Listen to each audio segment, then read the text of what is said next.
Hello student, स्वागत है आप सभी का। अब इस वीडियो में हम सीखेंगे बीओएम यानी बिल्स ऑफ मटेरियल कैसे बनाएंगे। तो चलिए, मान लीजिए हमारे पास एक रिक्वायरमेंट आ गई कि हमें एक सिस्टम तैयार करना है i5 8 GB RAM 512 SSD with monitor mouse and keyboard.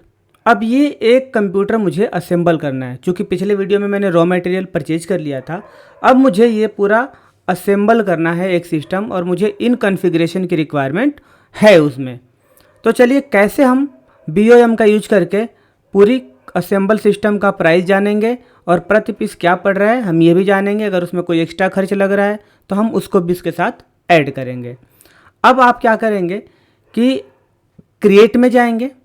Create में जाने के बाद आपको स्टॉक आइटम में जाना है, और इस स्टॉक आइटम में आपको लिखना है कंप्यूटर असेंबल। यानी आपने कंप्यूटर लिख दिया, फिर आपने असेंबल लिख दिया, क्योंकि आप कंप्यूटर असेंबल कर रहे हो।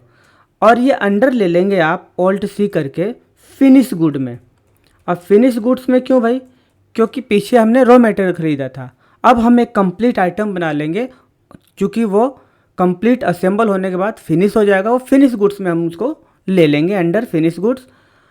उसके बाद हम यूनिट्स में पीसेस ही लेंगे, और यहाँ पे आप देखेंगे कि set component bills of material का ऑप्शन आ रहा है। बाय द वे, अगर आपके सिस्टम में नहीं आता है, आपके कंप्यूटर में नहीं आता है, तो आप उस कंडीशन में F12 प्रेस करिएगा, और F12 प्रेस करने के बाद यहाँ पे लिखा होगा bills of material set component list bills of material in stock item. इसको आप यस कर देना अगर आपके सिस्टम में नो होगा तो। फिर आप कंट्रोल A करके सेव कर लेना, और मैं यहाँ पे इसको यस कर दूँगा। यहाँ पे आ जाएगा कि हाँ जी, मैं कंप्यूटर असेंबल कर रहा हूँ। नेम ऑफ बीओएम अगर आप देना चाहें तो आप दे सकते हैं कंप्यूटर i5।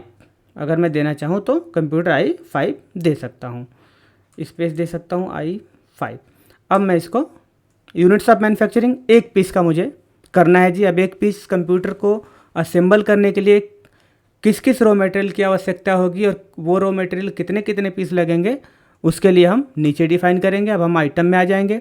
अब एक पीस कंप्यूटर लगाना है तो मेरे पास कैबिनेट चाहिए। पहले कैबिनेट मुझे एक पीस कंप्यूटर के लिए एक ही चाहिए। अगर मैं कीबोर्ड की बात करूं तो एक पीस कंप्यूटर के लिए एक कीबोर्ड चाहिए। अगर मैं मॉनिटर की बात करूं तो एक पीस के लिए मॉनिटर एक ही चाहिए। अगर मैं मदरबोर्ड की बात करूं तो एक मदरबोर्ड चाहिए। माउस की बात करूं तो एक माउस चाहिए। रैम 4 GB का एक है तो मुझे दो चाहिए, क्योंकि मेरे जो कॉन्फ़िगरेशन है आप उसमें देख सकते हैं कि यहाँ पे 8 GB रैम की रिक्वायरमेंट है। और चूंकि हमारा जो रैम मटेरियल है, हमारे पास जो रैम है वो 4 GB के पड़े हैं, यहाँ पे लिखा हुआ है। तो हमें 8 GB के लिए दो रैम लगाने पड़ेंगे। और अगर SSD की बात करें तो हमें एक SSD चाहिए 512 का। अब इतना करने के बाद आप इसको एक्सेप्ट कर देना, एंटर करके।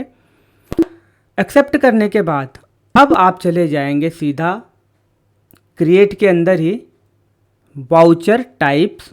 वाउचर टाइप्स पे जैसे ही आप क्लिक करेंगे, आपको एक वाउचर बनाना है जिसका नाम होगा मैन्युफैक्चरिंग FECTURING मैन्युफैक्चरिंग स्टॉक। और आप इसको लेंगे, सबसे लास्ट में होगा स्टॉक जनरल। यानी यहाँ पे जैसे स्टॉक जनरल लिखे आप उसको ले लेंगे, और सबसे नीचे का एक जो पॉइंट होगा यूज एज मैन्युफैक्चरिंग जर्नल, इसको आप कर देंगे यस। यस करके आप एक्सेप्ट कर देंगे। एक्सेप्ट करने के बाद आप एस्केप करके पीछे हो जाएंगे। पीछे होने के बाद अब आप अकाउंटिंग वाउचर में जाएंगे। यानी वाउचर्स में जाने के बाद आपको ऑल्ट के साथ F7 प्रेस करना है, ऑल्ट F7। और जैसे ही आप ऑल्ट F7 प्रेस करेंगे, आपके पास यहाँ पे आपका बनाया हुआ जो वाउचर है मैन्युफैक्चरिंग स्टॉक, वो यहाँ पे आ जाएगा। उसको हम ले लेंगे। लेने के बाद हम एंटर करेंगे। एंटर करते ही नेम ऑफ प्रोडक्ट, हम क्या प्रोडक्ट असेंबल कर रहे हैं जी? कंप्यूटर असेंबल कर रहे हैं। आप स्पेस मारेंगे या फिर आप यहाँ पे लिखेंगे भी, तो यहाँ पे आपको कंप्यूटर असेंबल आ जाएगा।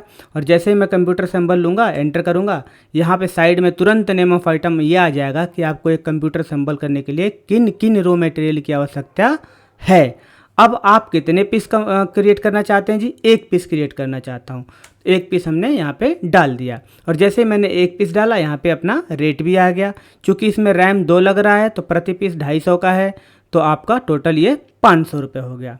तो अब आप ओवरऑल अभी तक आप क्या देख रहे हैं कि आपको जो एक कंप्यूटर असेंबल की प्राइस पड़ रही है वो 11,000 रुपीज़ की ये आपकी लागत पड़ रही है। अब हम यहाँ पे एंटर करके अब हम चले जाएंगे साइड में। साइड में जाने के बाद यहाँ पे हम देखेंगे को प्रोडक्ट या बाई प्रोडक्ट या स्क्रैप, यानी कि अगर आप जिसको भी सेल कर रहे हैं उसके बदले आप उससे कुछ सेकेंड हैंड चीज़ें या स्क्रैप सामान ले रहे हैं तो आप यहाँ पे उसको दे सकते हैं, मेंशन कर सकते हैं, लेकिन हमें नहीं कुछ करना है, हम आगे चलेंगे। अब यहाँ पे हम टाइप ऑफ एडिशनल कॉस्ट की बात करते हैं। अब मान लीजिए इसको असेंबल कर रहे हैं तो इसमें वेजेज लग रही है, तो आप वेजेज भी लगा सकते हो कि एक सिस्टम को असेंबल करने में मेरा 500 रुपये की मजदूरी हो गई जी। तो आप यहाँ पे चाहो तो ऑल्ट सी करके वेजेज भी बना सकते हो, वेजेज जो कि डायरेक्ट एक्सपेंस होता है। अब यहाँ अगर आप परसेंटेज वाइज देना चाहो कि भैया प्रति सिस्टम मेरा 5% का वेजेज लग रहा है तो आप परसेंटेज वाइज दे दो, या फिर आप सीधा अमाउंट देना चाहो तो आप 500 रुपये मान लो डायरेक्ट आपका प्रति पीस असेंबल चार्ज लग रहा है तो आप डायरेक्ट 500 रुपये भी लिख सकते हो।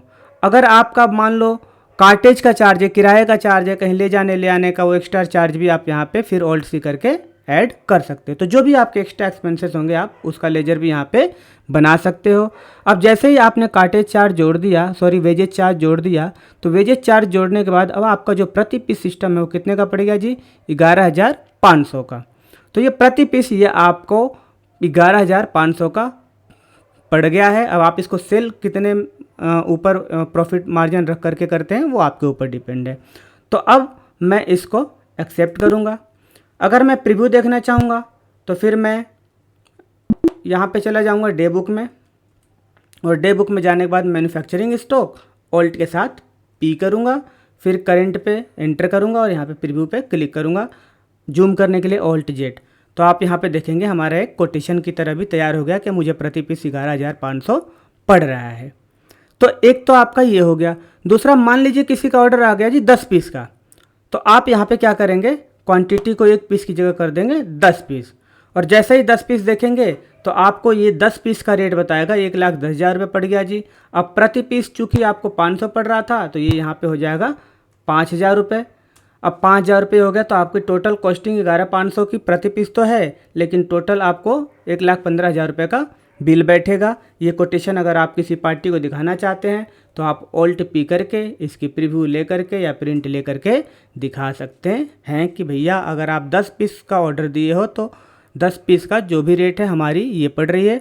अब जो भी आपके प्रॉफिट मार्जिन है वो रख करके आप आगे कस्टमर से ले सकते हैं।